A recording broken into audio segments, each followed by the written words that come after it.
I have the foremost apologist on hell and annihilationism. And I actually don't want to talk about that at all. And I'm sure that we can talk about it a little bit if you want to. Oh, that's As I fine. as I looked through your stuff, I realized, I do understand. This is what I'll say about your views on annihilationism. I understand your argument. I get, like, when you debated Al Mohler, I thought that really kind of exemplified for me two sides of the debate, because I did understand what you were saying with the idea of annihilationism being the eternal punishment, because it's forever, right? So I do understand that. I don't agree with it, but I understand it. While at the same time, I think that Al Mohler kind of exemplified a lot of the traditional views of the Christian view of hell. So I don't think I'm going to do any better than Al Mohler did. But with that said, one of the reasons that I'm so interested and so excited to interview you is because we agree on so many things. And as I looked at your website, I went down the list of just like, yes, yes, yes, yes. And then there's a couple of things that we disagree on. And the things that we disagree on are actually kind of the focus of what I'm getting at in what I'm calling covenant conversations. And so some of those things that we're going to look at are like preterists, post-mill versus a-mill and pre-mill perspectives, things like that. So normally I would ask you a couple of questions at the beginning, like, are you post-mill, pre-mill, all that kind of stuff. And I would ask you if you're a dispensationalist or if you're a covenant theologian or other. However, those are really the meat of what I want to talk about in general. So let's just jump right into those, and we'll just fill up the entire interview with those questions. So let's start with this. I'm going to let you kind of take over here. When we say preterists, I think most people would know what that means. But for those who don't, explain what you mean by preterist. And then also, for me personally, let me know, are you a partial, a full? How preterist are you, if that makes sense? Well, I mean, it sort of does, but I'm going to answer that in a way that perhaps doesn't quite fit the way that you just phrased that question. Sure. Historically, preterism just is the belief that most, but not all, biblical prophecies that many people associate with what's awaiting us in our future were actually fulfilled in the distant past, in and around 70 AD, when the Roman armies sieged Jerusalem. Historically, preterism, again, just to reiterate, historically, preterism just is the view that most, but not all, such prophecies have already been fulfilled. And that is the view that I hold. So, for example, when we think about things like the mark of the beast or the Great Tribulation, a lot of these things that many, maybe even most American Christians at least think it waits at some point in the future, I think were fulfilled in the distant past. But as a historical preterist, I believe that the resurrection of the dead is still in the future, and that it is indeed a resurrection, unlike some other people that claim the label preterist that we'll talk about in a moment. I believe in the future return of Christ. I believe in the future consummation of all things, and et cetera, and the casting of the wicked into hell, and so forth. So, so that's what I mean when I say preterist. Most so-called end times biblical prophecies were fulfilled in the past rather than await fulfillment in our future. Now, what has happened is that some 100 years ago or so, a movement began, a very small and still very small, but all throughout its existence, a very vocal but very small community of people who profess the name of Christ and profess the name of preterist. They have sort of been winning the language game. They have, there's a long-standing. I mean, people have known this for a long time, that the person who wins the debate around the language will often win the debate, and unfortunately, many people who aren't preterists, maybe they're dispensational premillennialists or what have you, they have unfortunately and unbeknownst to themselves sort of capitulated to that small group of people that is claiming the name preterist. And what that small group of people believes is that all biblical prophecies were fulfilled in the distant past. There await no biblical prophecies yet to be fulfilled in our future. And they have erected a distinction between full and partial preterism, or they'll sometimes say consistent and inconsistent preterism, or whatever. And unfortunately, my fellow brothers and sisters in Christ have sort of capitulated to that language. And so I am what a lot of people would know as a partial preterist. But the reality is that what goes by the name full preterism, it's full of something, but it's not full of preterism. It is better called hyperpreterism, because what it does is it takes what may be wrong. I mean, people that aren't preterists can certainly disagree with me. It could be preterism, could be wrong, but it's still very within the pale of orthodoxy. It affirms the resurrection of the dead. It affirms the future return of Christ, and so on and so forth. But hyperpreterism takes that belief that most biblical prophecies have been fulfilled, and it takes it to an unjustified extreme that places them outside the pale of orthodoxy. They don't even believe in bodily resurrection, at least not in the historical definition of body and resurrection. And they don't. And there's a lot of other problems too. I recently, maybe a year or so ago, debated a hyperpreterist named Michael Miano, and I got him to admit that hyperpreterism is extremely akin to first and second century Gnosticism. I mean, it's just really terrible. So anyway, in a nutshell, I'm a preterist, what sometimes is known as a partial preterist, because I believe that most, but not all, biblical prophecies have been fulfilled.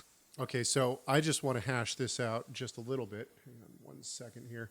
So when we talk about some of the prophecies that people might think of, when you say things like the mark of the beast. So now, correct me if I'm wrong, but are you seeing that as a numeration for Nero, and are you seeing the Antichrist as Nero in the first century, or are you seeing something else, or do you not go that far? Are you because I know that, like what you're saying, there was a gentleman I just met recently at the Evangelical Theological Society. He believes that Christ came back in 70 and that he's not coming back again. That was it. And that's a hyper-preterist. Yeah. Right. Yeah. So when you see things like in Revelation about, say, the mark of the beast or things like that, are you seeing those already fulfilled, or do you believe those are still to come? So I believe that everything up until the midway through the 1,000 years that is described in Revelation 20, everything up until that point has indeed been fulfilled, and what awaits fulfillment is what comes after that millennium. In other words, we are, in my belief, right now in the period of time symbolized by that 1,000 years in John's vision. But that means that, yes, the mark of the beast, the number 666, these precede the onset of the millennium, and I do believe that they were fulfilled in the past. The number 666 isn't the mark of the beast. The number 666 is the number of the beast. And in John's day, there was a very widespread practice amongst the Jews called gematria, if I'm pronouncing that right. It wasn't numerology, but it was a way of calculating the number of a person's name by adding up the letters in their name. And what is interesting is that in depending upon how you might spell the name Nero Caesar or Neron Caesar, you will, following the rules of gematria, you will come out to either 666, which is the number that appears in most manuscripts, or 616, which is the number that appears in just a few manuscripts. So yes, I do think that that number is John's way of surreptitiously identifying who the beast is, or at least who the present ruler of the beast is, and I'll clarify that in a moment, so as to avoid being overt and easily detected by the Roman government, because they, of course, wouldn't want to have anything to do with that. Yeah. The reason I said, or possibly the present ruler of the beast, is because John tells us what the beast symbolizes. He tells us in Revelation 17, I think it is, that the 7 heads of the beast are 7 kings, 5 of which have fallen, and the 6th now is. People that are not preterists have to jump through all sorts of contortionist hoops to say that the 6th king now is, but the 7th one is in the distant future. I mean, it's ridiculous. But anyway, the point is, I don't think the beast is Nero, but I do think that 666 is a reference to Nero in order to identify the beast as the oppressive, persecutorial Roman government. So yes, I do go that far. But again, the 1,000 years, it begins after that, and I think we're in the middle of the period of time symbolized by that, and so there's still some things left to come. Okay, so you're already answering some of my next questions. Obviously, then you're going to see Christ coming back after that 1,000-year reign, correct? I mean, I'm reluctant to use the word 1,000-year reign, but okay. yes, that's whatever we call that 1,000 years in John's Yeah. vision. I think that he will Pardon return after what that symbolizes. Yeah. Pardon my choice of words. That's all Okay, right. I try to be really precise no, on this you're issue. right. You're right. Okay, so if that's the case, now I've seen I saw your debate on actually post mill versus mill. Well, you didn't really talk about mill. I think it was mill versus pre mill, the one with Dan Gepfrick on Unbelievable. Yeah. So basically, I kind of understand where you're coming from. However, I do have questions. So Sure. if we're seeing, let's just pretend for a second that I'm understanding you correctly and I'm buying into your view of preterism, which I don't want to admit how close I am to that or not. Right. But nonetheless, okay. With that being the case, then what do we do with all the prophecies that we see within the Tanakh? When we look at things like Zechariah, when we look at, 10 chapters almost in Ezekiel talks about a future temple that doesn't seem to have been built yet. And so when we see these things, are we just taking these allegorically? How are you understanding these? It seems like Christ is reigning. And in some instances, it seems like he's reigning and there's still sin on the earth. So how are you reconciling that? Well, so first of all, I mean, gosh, there's a whole lot to unpack there, and I'll try to get to a few of the salient points. We'd have to go to any specific prophecy in the Tanakh and unpack it for me to be able to answer your question fully. I'm reluctant to assume that prophecies in the Tanakh about a temple are about either a future rebuilt temple or even about a real literal temple at all. So, for example, it seems to me, if I'm not mistaken, that when Ezekiel, halfway through the book we know as Ezekiel, prophesies about a future glorious temple, I don't see any reason to take that prophecy literally. It seems to, or either I don't see any reason to see it as being fulfilled literally, or it could simply be a reference to the second temple, since this was written in the time after the destruction of the first temple and before the second temple that was there when Christ came, before it was rebuilt. So I think either of those approaches are possible. And to the metaphorical idea, or I think a more precise way to put it would be symbolic. I think that these prophecies are symbolic. I mean, we have statements in the New Testament where we are called God's temple, the temple of the Holy Spirit. And so I think it's very possible that some of those Old Testament prophecies made to Israel are fulfilled in some way, shape, or form, metaphorically, spiritually, what have you. But I don't think that's the case with all of them. And I think that it strikes me that there are a lot of prophecies that I think could very well be fulfilled in the eschaton, the time after the 1,000 years. I don't see any reason to think that Christ and his people have to reign literally for 1,000 years in order to fulfill those Old Testament prophecies. They could reign literally in the new heavens and new earth after the 1,000 years are over, and that could fill a lot of those prophecies. So I think there's a lot of plausible ways, at least by my estimation, for understanding those things. For me, though, the reason why I'm willing to admit a certain degree of uncertainty as to how those would be fulfilled in my model is because I'm basing my model on the clear rather than the unclear. So, for example, when John both opens and closes his book with two or more different ways of saying that the bulk of his prophecy is about to be fulfilled, like right around the corner, he's not using code language. It's not part of his prophecy. This is prior to the onset of his vision and after its close that he makes these statements about its near fulfillment. And as much as non-preterists like to try to jump through hoops to try to explain how that language is more language of imminence rather than immediacy, there's just no getting around it. When he says that God showed me the things that will soon take place, there's no getting around that. And I see similar things going on, for example, in the Olivet Discourse in Matthew 24. Jesus uses a whole lot of cosmic prophetic language that we see all throughout the Tanakh that is not intended to be taken literally. Things like God coming on clouds, lightning flashing from east to west, a lot of this sort of cosmic, prophetic, apocalyptic language. And there's a lot of room, therefore, for understanding how it is that that's meant to be fulfilled. But he's answering the question that his disciples asked him, which is, look at these buildings right here, Jesus. When it's in that context that they ask, what will be the sign of your coming? And his answer is, these buildings right here will be torn down, and not one stone will be left upon another.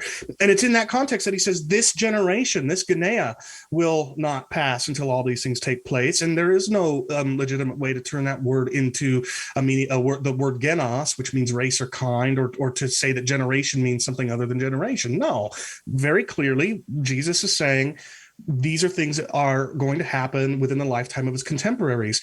And the fact that the siege upon Jerusalem happened in a way that was so consistent with his prophecy is actually a real boost to his authority. We don't have to tremble when we're challenged by skeptics who say Jesus was a false prophet. No, he was right. It happened within the lifetime of his contemporaries. But the problem is that when we treat the prophetic, cosmic, apocalyptic language as the lens through which we should read the plain, straightforward, ordinary language, then we're going to start having to jump through hoops and doing gymnastics and end up with inconsistencies. I would rather let the clear be the lens through which I struggle to understand the unclear, and I think that non-preterists do it the other way around. Okay, so I don't want you to feel like I'm attacking you here, but Sure. Instead of going into Ezekiel, because obviously we're not going to sit here and read 10 chapters of Ezekiel and try to work our way through that. Let's just look at Zechariah 14. I'm going to start in 16.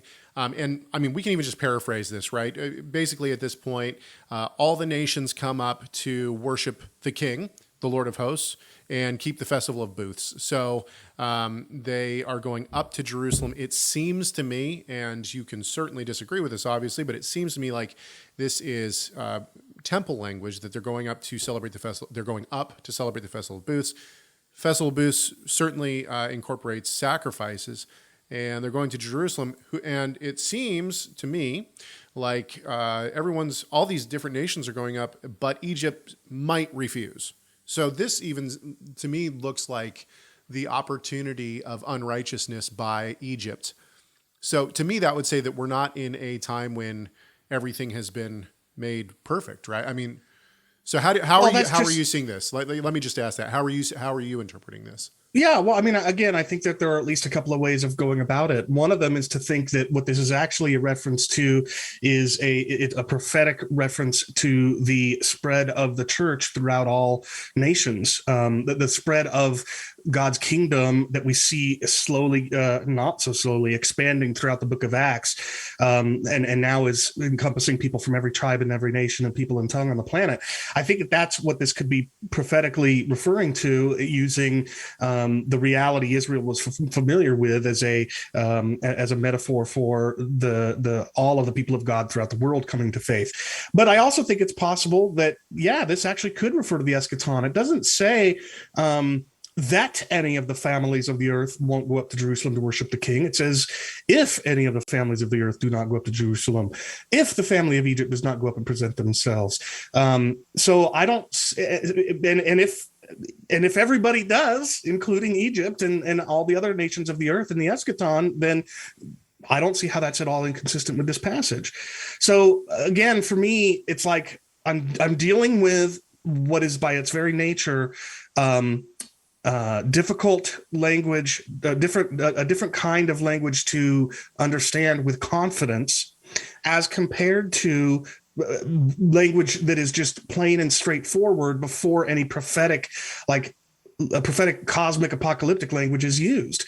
These are the things that God showed me that will soon take place. That is not a part of his vision. It's not a part of his prophecy. He's just telling his audience, you know what I mean? Unlike what we're seeing here. So again, I try to accept some degree of uncertainty with the less clear language like this in favor of what I take to be the clearer language. It's interesting because I take Zechariah 14 to be literal, and I do see it to be in the future. However, I have taught many times before that Sukkot is actually a looking forward to eternity. And so, honestly, that could fit into the teachings that I've done before, could fit into a metaphorical understanding that you're presenting. Not that I agree with that. I'm just saying that Sure. I do see how I see how you're approaching it.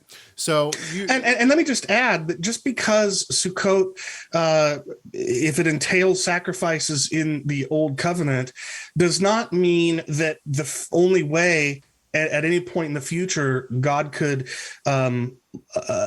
ordain for this festival to be celebrated properly is with animal sacrifices.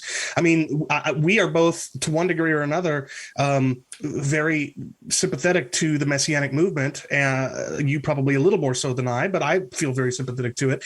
And I don't feel like there is any lack in my celebration of Pesach when I do so in a Messianic context where there is no need for any more animal sacrifices because the one perfect sacrifice that all of those sacrifices pointed forward to has now come. So I think it's possible that, the church may literally celebrate the Feast of Booths in eternity future, but without the animal sacrifices, since the ultimate sacrifice has already been made.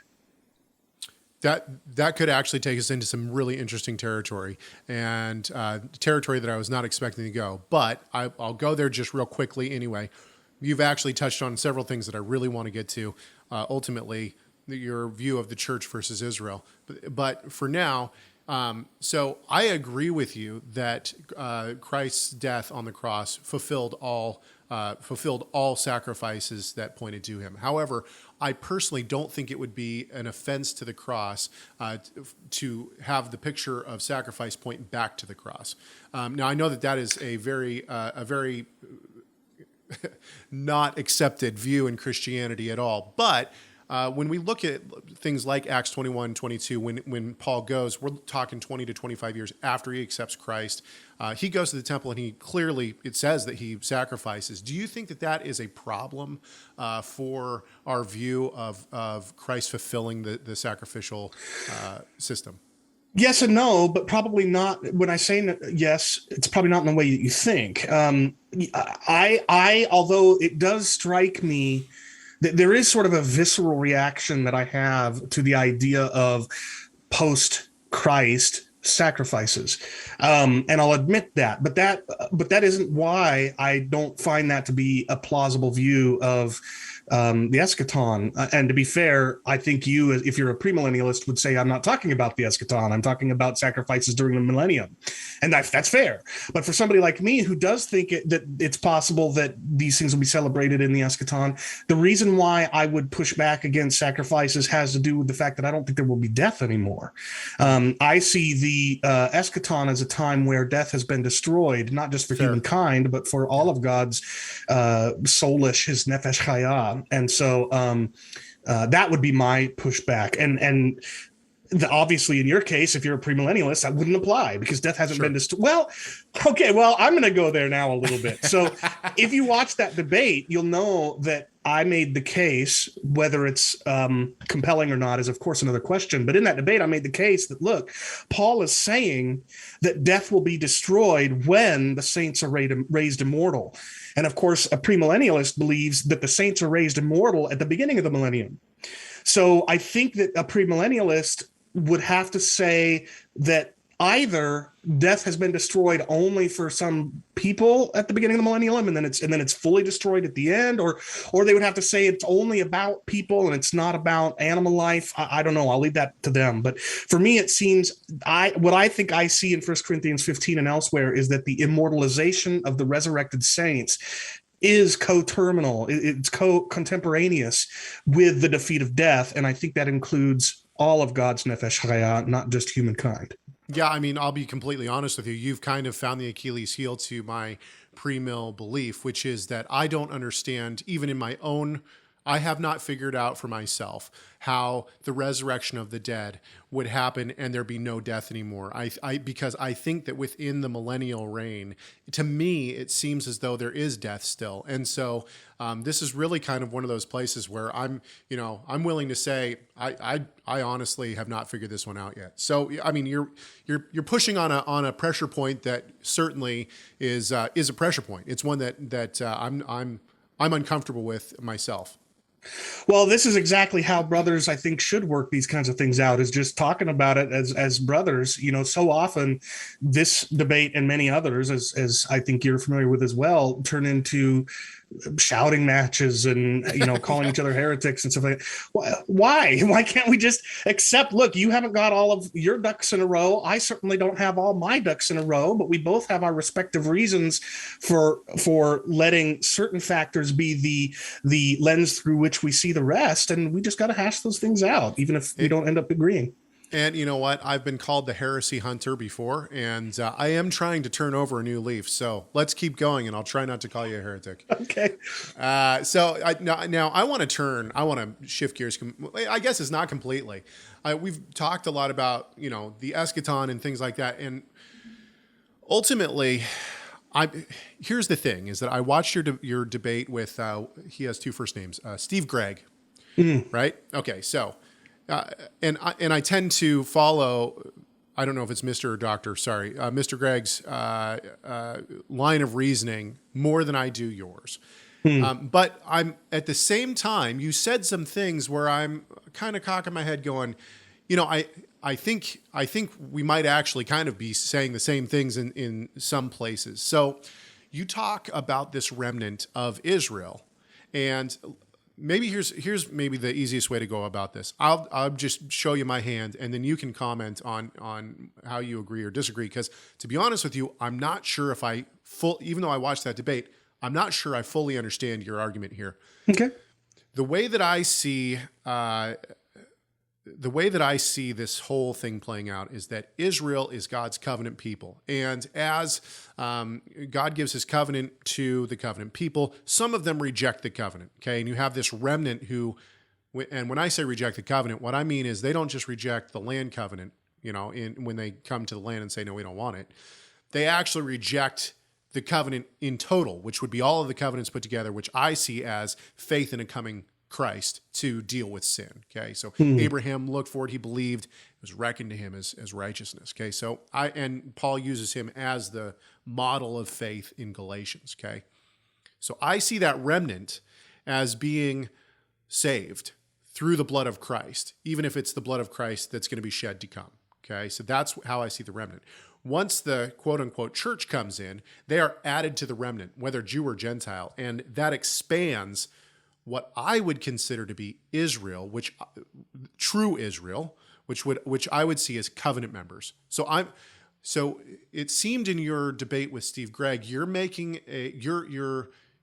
what it seemed to me was that you're agreeing that the covenant people or that remnant is the people who are saved, but it also looked to me like you were trying to say that Jew and Israel were the same word within Romans, at least.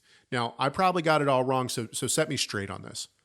Well, no, I mean, I think you're fairly close. I do think that I do not believe that the word Israel ever refers to God's covenant people in a sense that could include Gentiles.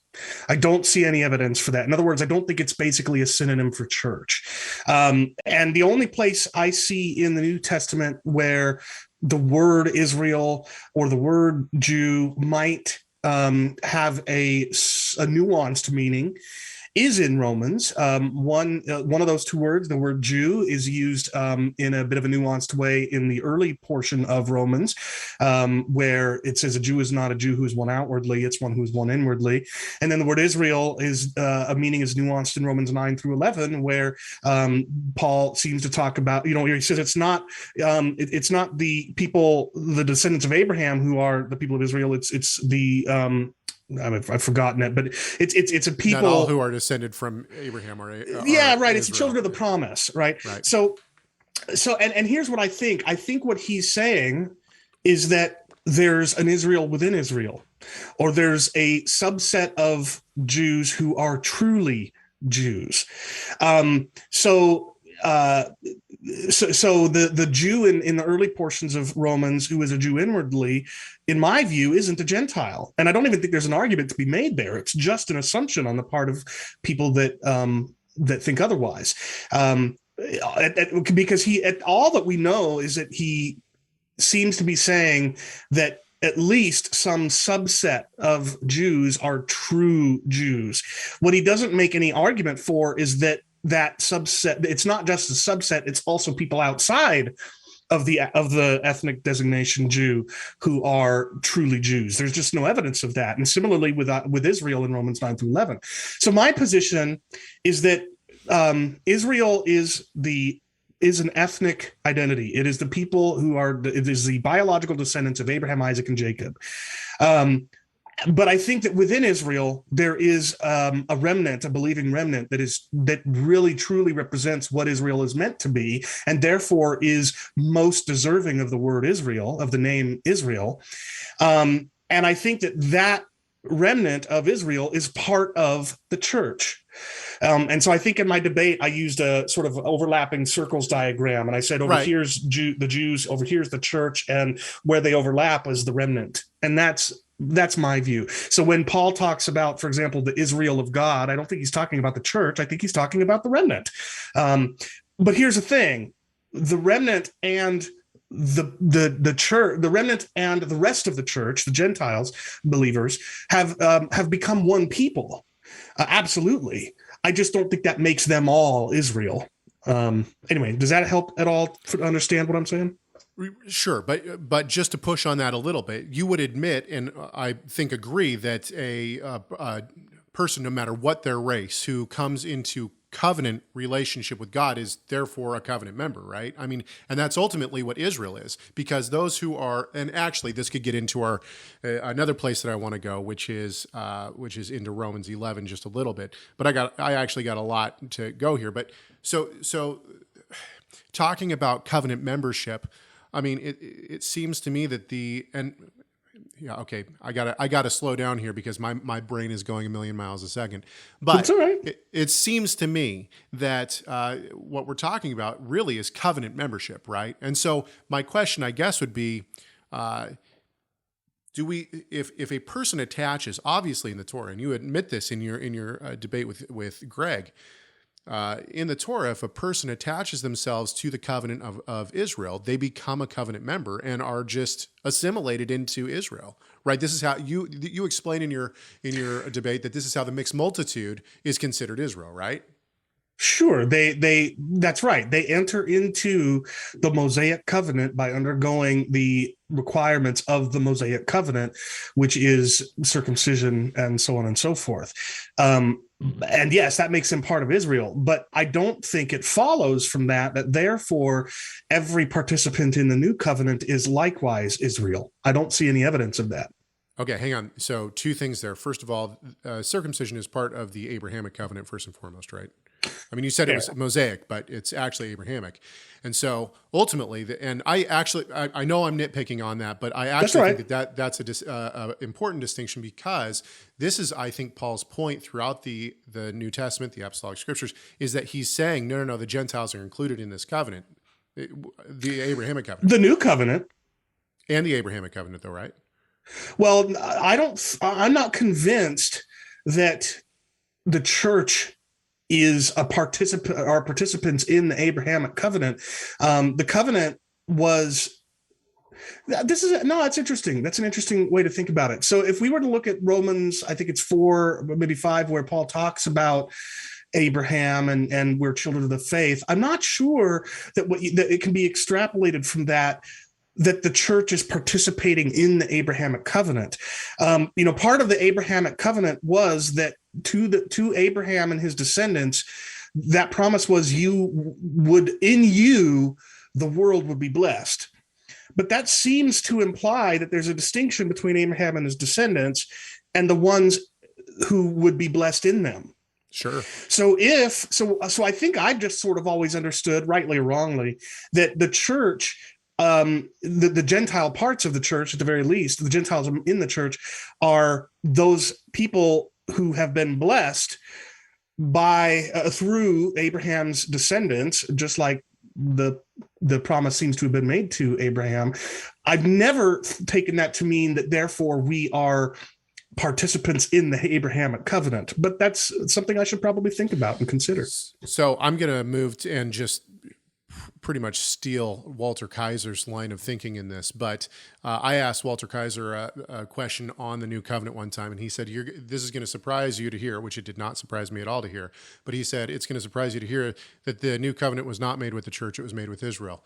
And this that's for sure. Absolutely. So where are you seeing the inclusion of the, and you say church, and I know what you mean by that, but when we talk about church within the New Testament, really it's just the word ecclesia, correct? Yeah. The congregation. Right. So how do you see the inclusions of the Gentile? How do you see the inclusion of the Gentiles into the new covenant? Because even when Christ says, "This is the new covenant in my blood," he's talking to Jews, right? I mean, his disciples were Jews, right? Yes, but we have Paul writing to various congregations and talking about being participants in that covenant and participants in that in that, what's the word I'm looking for, ordinance, right? So if Paul gives every indication that he expects both Jews and Gentiles to participate in the Lord's Supper, then that would be an indication that Gentile Christians are participants in that covenant as well. I agree with you. I agree with you that Gentiles are participants in that as well. But I'm seeing this as covenant inclusion. In other words, and this goes back to your statement about Israel, Gentiles never being identified as Israel. I would say that the new covenant being for Israel means that the Gentiles therefore have some share in Israel, heirs according to promise. Well, so I want to be careful to say when in the Tanakh, God promises that he's going to make a new covenant with the house of Jacob, with the people of Israel.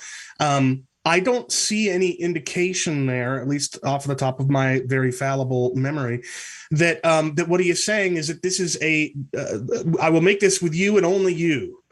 And therefore, anybody that participates in that covenant will therefore also be part of the you that I'm calling Israel or the house of Jacob. It seems to me at least plausible that he could be saying, "I'll make that covenant with you," but then for other for the goyim to be participants in that covenant as well would not make that promise have been to be false, right? It would still be a covenant made with the people of Israel, the remnant of Israel. It's just that it would also be made with the rest of the church. That's kind of how I would look at it. Yeah, I actually think that that's the case with all the covenants, actually. So anyway, let's move to Acts 7:38. As we said, the word church that translates ecclesia. And in this passage, Israel is actually called the ecclesia. So if we want to translate it accordingly. Yeah, but I mean, come on. I mean, it's just like the word church can have different reference, right? There's the church, but there's also the local church, right? In the same way, we figure out what the meaning of ecclesia is in any given context by looking at what is the context. And here it's the congregation in the wilderness. So I'm not sure that we can, I think it would be exegetically careless to say, because Israel is called the ecclesia here, therefore anywhere the word ecclesia is used, it could refer to Israel and not something distinct from Israel. I completely agree with you. I guess what I'm trying to highlight is that just as we can't take the word ecclesia to we can't put it in a box. I think that actually Israel has multiple meanings, and Steve Gregg brings this out, right? He shows multiple meanings. Now, you pushed back on some of them, and I possibly rightly so, right? I'm just trying to highlight that it seems as though the words have a more fluid sense. And actually, when we get into Romans 11, and this is really where I want to go here, is into Romans 11, because I'm a little bit confused on exactly what it is you believe the root is and the olive tree is. Can you just explain your understanding of Romans 11 and what is the root there and the olive tree? I think that the root is either Christ, or it represents all people that are in union, in covenant with God or whatever. Meaning, I don't assume that the root is Israel and that the Gentile believers have been grafted into Israel. And I'm familiar with at least some of the arguments. It's a little bit more than just an assumption that that's what's going on, that they're being grafted in Israel. It's a little bit more than an assumption because there's an argument about the bush, the tree being so frequently a metaphor, a reference to Israel all throughout the Old Testament, and even parts of the New. So I think that there's definitely an argument to be made there, but I don't see it as a compelling one. I don't see Paul here calling that root into which the Gentiles are grafted as being Israel. That seems to be a conclusion that's drawn, not something that is clear in the text itself. So I think what Gentiles are grafted into is relationship with God, or covenantal union with God, or whatever, such that people, that body. I mean, Paul elsewhere says, for example, that he tore the dividing wall down, making the two people one. The imagery there doesn't sound like, to me anyway, he takes the dividing wall down and then all the people over here just come over here. Rather, it sounds like the dividing wall is taken down and the two people become one. And in a similar way, I think what's going on here is that you've got a bush that, after the unbelieving Jews are extracted from that bush, has Gentile believers grafted into it. And so the bush now includes believing Israel, but also believing Goyim. And I don't think that makes, unless it can be demonstrated conclusively in my mind, that the bush itself is supposed to be a reference to Israel, or that the root is, or something like that. I'm not inclined to think that that's what's going on here, that that's the picture being painted. So the idea that the bush or the root is Christ, the problem that I have with this is that there are people who are called natural branches. In other words, it seems to me that would mean born into it. As a Calvinist, and I know you're a 6-point Calvinist. I'm only a 5-point Calvinist. But as a 6-point Calvinist, are those people who are born in but can be taken off? Obviously, this can't mean Christ, because if it means Christ, does it mean salvation? Well, notice I threw that out there as a possibility, but Sure. That wasn't actually what I leaned on in my explanation of what I actually hold. So I think that God is faithful. The people of Israel, even the unbelieving ones, experienced a great deal of God's blessing by virtue of being born into that covenant. And yes, they also were subject to the curses and punishments of the covenant, but nevertheless, merely by being a descendant of Abraham, Isaac, and Jacob, I think that they were participants in the blessings of that covenant. And so likewise, and so I don't see unbelieving Israel being broken out, those branches being broken off, as necessitating that the root be, say, either the Mosaic covenant or Abraham or Isaac or something like that. Again, I think that root represents, and the bush represents, all who are in relationship with God, and Gentiles are grafted into that. So I actually agree with you completely. I see the root as being the Abrahamic covenant, and I see the branches as being covenant membership, which I think Paul tends to see as believing Israel.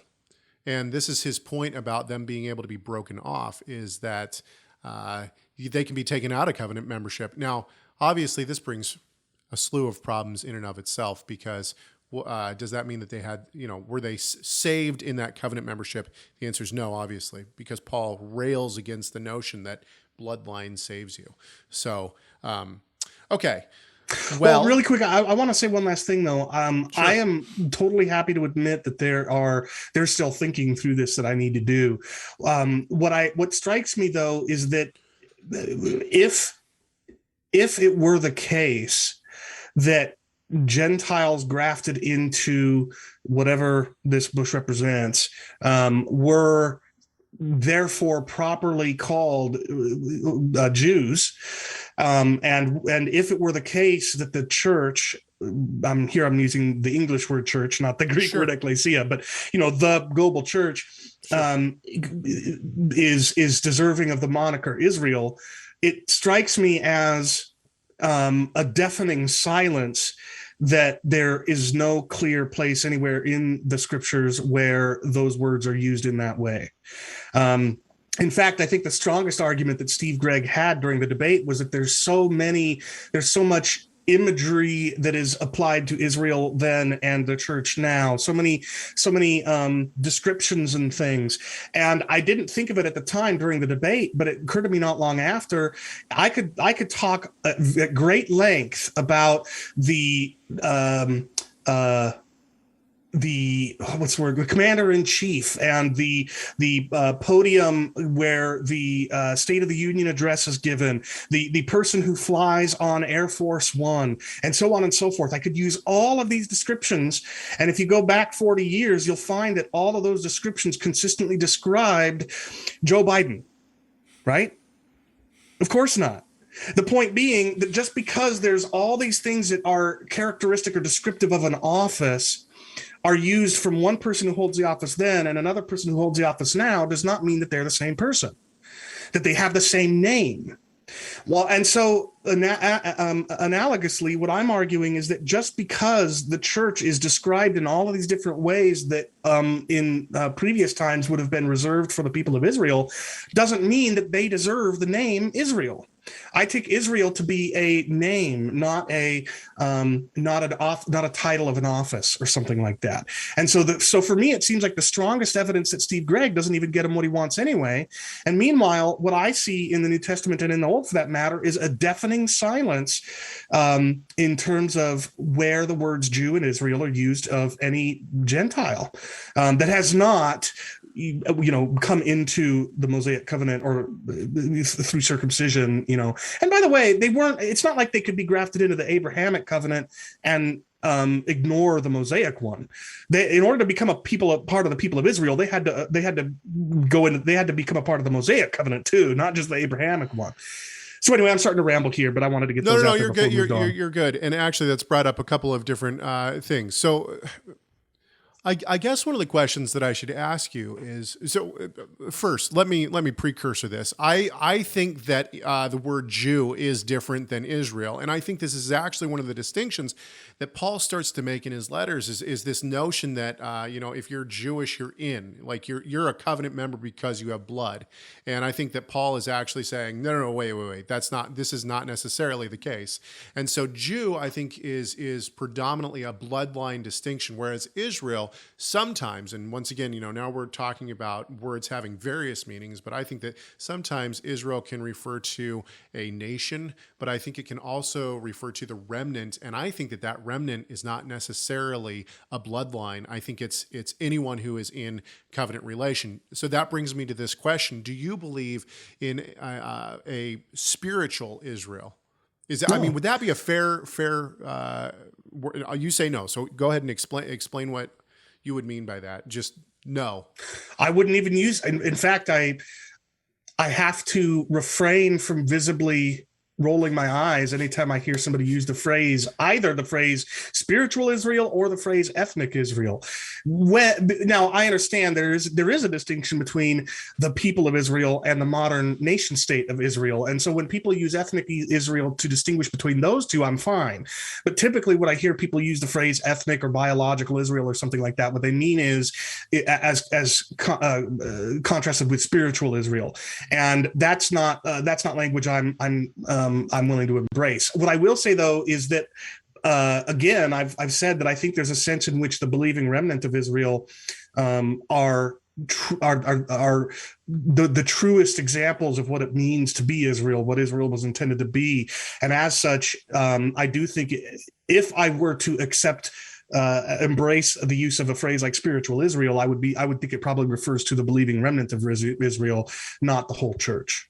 So, I agree with you on this. I wrote a blog post titled "There's No Such Thing as Spiritual Israel," and And the reason why is, once again, I mean, I don't want to beat a dead horse, but ultimately I come back to the notion that one of the uses of the term Israel is covenant inclusion, and that is not by bloodline. It's by faith in Christ. And so I see this as, when ultimately I could say, not we, I personally would be able to say, yes, I believe in what my father has termed enlargement theology, that as covenant members come into the body of Christ, they enlarge that remnant of Israel, and therefore they are enlarging Israel, hence enlargement theology. So it's a huge topic, and maybe we just worked out all the problems to it, right? Maybe that's what we just. I did. seriously doubt that, and I don't think that I'm. Yeah, like I said, this is an issue about which I think I still have a lot of thinking to do. Yeah. Again, for me, it just comes down to. So there are a couple of issues here from my perspective that motivate me to. Let me be clear here. That make me want to try to preserve, if it's biblically possible, the distinction between Christ followers and Israel. And those motivating factors are, number one, it seems to me that from very early on, 100 AD, roughly something like that, the church has really terribly mistreated the Jewish people. That's one factor. Another factor is that it seems to me that Gentile Christians, many of them, and this kind of goes hand in hand with that first thing I said, their view that that the church is somehow spiritual Israel becomes something of an excuse for being dismissive of Jewish people, for adopting any promise that is made in the Old Testament and applying that to the church, including its huge majority of Gentiles. And how funny it is, by the way, that they don't ever seem to want to embrace the curses in those covenants. They only ever seem to want to apply the blessings. So I guess what I'm saying is I admit that I have some motivations to try and find a way to uphold what I think the biblical distinction is. But I do think that if it could be shown to me pretty clearly that there is a sense in which the church deserves that designation, I will embrace it. I just haven't seen it yet. So I know we're coming to the end of the time here, at least. I'm not in a hurry. I'm coming to the end of my time, perhaps. But at the same time, I do have several questions. And perhaps at the forefront of my mind is, obviously Israel is called God's chosen people. So if there is the church, which is separate from Israel, then does God have two people, two chosen people? So I would not use the word separate. I would say distinct. So he has two distinct people. Yeah, well, no, I would say he has one people that includes two distinct ethnic designations, Jew and non-Jew. So, for example, when Paul says that there is neither Jew nor Gentile in Christ, there's neither male nor female, there's neither slave nor free, he is saying that those distinct subgroups are fully united as one group. That doesn't mean that the distinctions are gone. It just means that the distinctions are just that. They're just distinctions. It doesn't mean that one or the other is any more important or is a different people of God from the other or anything like that. I agree. You might as well say, does that mean if there are males and females, does that mean there are two peoples of God? No, there's one people of God that has males and females in it. Similarly, I think there's one people of God that has both Jews and Gentiles. But it seems like what you've said is that there is the church and then there is Israel. Or maybe we should say this. Maybe I should rephrase this completely. Is the remnant of Israel separate from the church? No, I don't. No, I don't think so. This is why I use that diagram of overlapping circles, right? The remnant. So you're just calling that the church. Huh? You're just calling that part that overlapped. You're just calling that the church, right? No. Sorry. Here's the church. This circle. This circle is Israel. Where they overlap is the remnant. So the remnant is that segment of the Jews of Israel that are also part of the church. That's the way I see it. So if this is the church, there's a sliver of it that is the believing remnant of Israel, and then the rest of the church is Gentile. So So yes, I do think the remnant is part of the church. okay, so the remnant is part of the church. Then why the distinction? Is Paul just and this is a genuine question. I'm not trying to get a I got you here.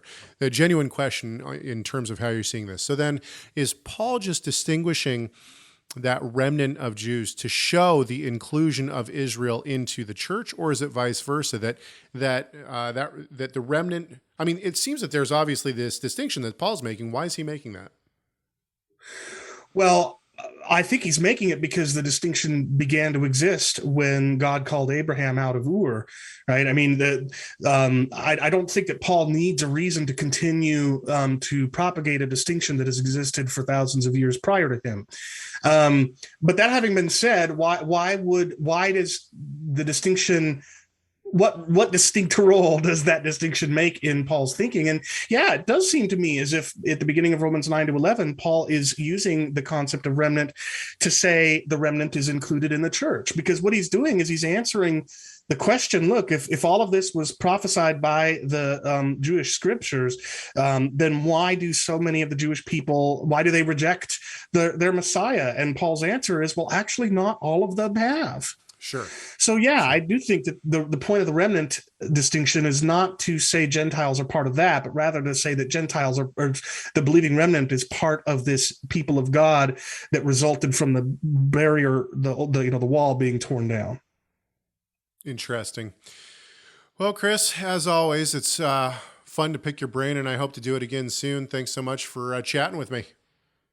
Yeah, I hope we got to everything you wanted to, and hopefully viewers can tell, or listeners, depending upon how they're consuming this, that this is, these are challenging issues, and we're going to, frankly, I think we're going to continue to be debating them until Christ returns. And by the way, I don't know that the debate will finish at that point. When Jesus arrived on the scene, he didn't go around answering all the questions he was asked. So I think it's very possible that in the eschaton, we will still continue to do theology and even disagree with each other, but in a way that is utterly without sin. I think it's a beautiful thing when brothers and sisters in Christ can get together like you and I have done and press each other a bit, challenge each other a bit, but at the same time acknowledge I don't have all the answers and here might be some of my weak points. And so thank you for inviting me to have that opportunity. I appreciate it. Absolutely. I hope we do it again soon. It's Chris Date. And by the way, just so you know, you can find more of Chris's work, his interviews, his debates, his blog posts, his articles that he's written. You can find it all at chrisdate.info. And yeah, you can find it all there. That's where I found a ton of stuff and some really good debates to watch and to listen to. Thank you so much, Chris. And I will see everyone next time.